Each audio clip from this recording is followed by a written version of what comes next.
Okay. So yeah, we're going to be doing some Kundalini yoga, and this routine was introduced to me during my last fire casino retreat, and I was doing it almost every day, and I found it really, really powerful. We'll be we'll be heating up and getting the energy moving, and given how powerful it can be, I will say absolutely listen to yourself, and if it feels like it's getting kind of too haywire, too extreme, it's going to like zonk your nervous system. Or if you know that you have a delicate nervous system, do go easy with this. Do listen to yourself, heed the early warning signs, slow down, or even sit out a sequence. Like, you don't have to do all of these. And what the techniques are. So we'll be going through each chakra with a movement and a breathing technique, and I'll just go through them, and then we'll do them all together.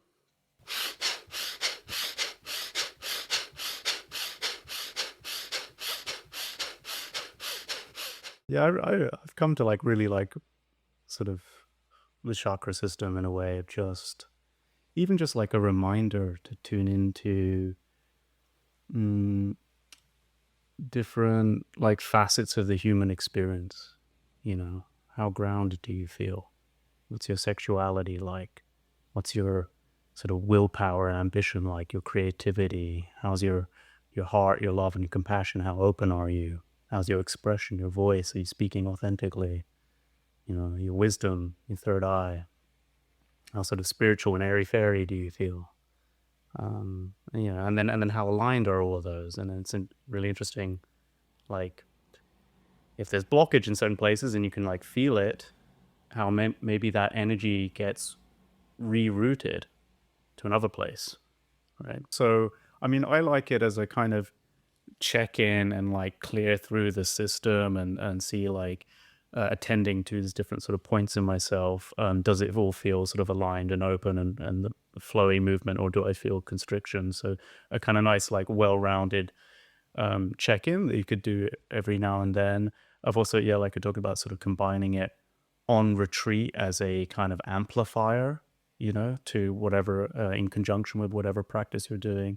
And then, just like maybe you like to do it in the morning, right, to kind of perk yourself up, but it's powerful, so it could be too intense to do it too regularly, maybe, right? And so you'd want to kind of titrate and take your time, I used it in Fire Casino because Fire Casino lends itself really well to just a whole, like kind of the gamut of practices as well, because I kind of think of Fire Casino almost like a psychedelic in terms of it being a like non-specific potentiator of other practices and sort of tuning into the different sense channels and kind of wherever you want to take Fire Casino, you can. And this again being a sort of another well-rounded check-in practice as well, and sort of feeling through in the energy.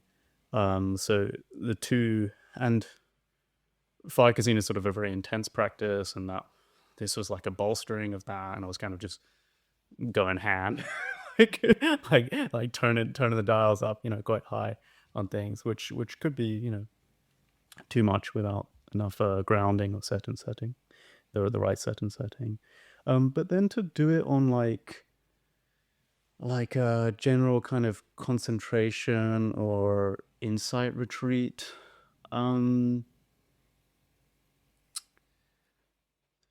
I could see a benefit for like increasing a kind of wakefulness and collectedness of mind, and also sort of illuminating like blind spots, dark spots maybe you have in the system. But I could also intuit con to this, where because maybe it reveals something or it gets the energy churning, and then there's a flood, a wave of emotions or a kind of destabilizing of your nervous system, and then you've kind of derailed an otherwise sort of calmer, simpler, more one track kind of practice. for me, I find that just that combination of like dynamic movement interspersed between um, bouts of stillness. It's kind of this amazing like um, interval training sort of technique, and so it's like really sort of pumping and still, and how much like dynamism and flexibility do you have in the system to rest, and then by going hard and fast and then suddenly stopping, I find then I drop into like really deep stillness in the in between. Yeah, yeah. Stillness feels great. Yeah, yes, it does. Yeah. um, it makes me think of Shinzen Young described like emptiness with a kind of bounciness, almost like a spring of a basketball. I with this I kind of get that feeling. I don't know. There's like a springiness in the stillness, like the kind of the field has this elasticity to it. Yeah, yeah. I mean that's another thing I did on fire, because for me, like after I would do this Kundalini yoga in the morning, and then having this experience of just seeing the field of consciousness just everywhere in everything. It was wild. Yeah, yeah, yeah. Wonderful.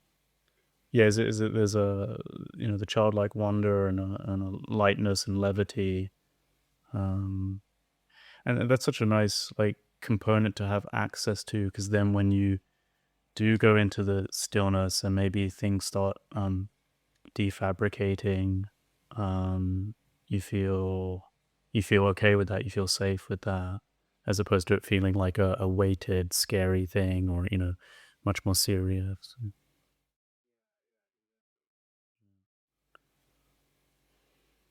Yeah, yeah, great.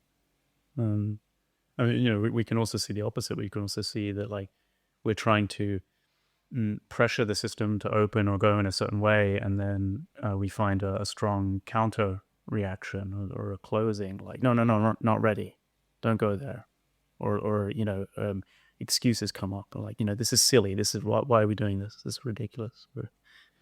Um, yeah, yeah. I'm a fan of general breath work, like and I can find that really powerful as well. But yeah, then coupling it with the movements, and maybe focus on the areas. I mean, I think that does change the game, at least in the fact that you're now paying attention to those specific body parts and maybe what they represent, to connect it, to get more sort of awareness, consciousness in on those parts, as opposed to yeah, breath work by itself without the movement is still really, really powerful. Um, yeah, there's this app called Othership that I highly recommend to people. I'll put it in the chat. They just have amazing breathworks, like really good productions, with music and voices that lead you through the breathing, and you're sort of synchronizing your breaths with the music, with the rhythms of the music. And yeah, it's just so much sensitivity, so much going on there, so much connectomes, nerve endings, and yeah, I mean, I find myself sort of like getting into the groove. I kind of even found like, okay, I give the basic instruction of do the rocking and this gesture back, and then at some point kind of not following that, because I've just gotten into like a flow or something, and I'm just like going in a different way, and I just let the energy kind of move how it wants to move. And yeah, it's cool. Yeah. Yeah, I don't know, mate. You got like, I feel really good, like right now as well. Like my valence has gone like way up, and yeah.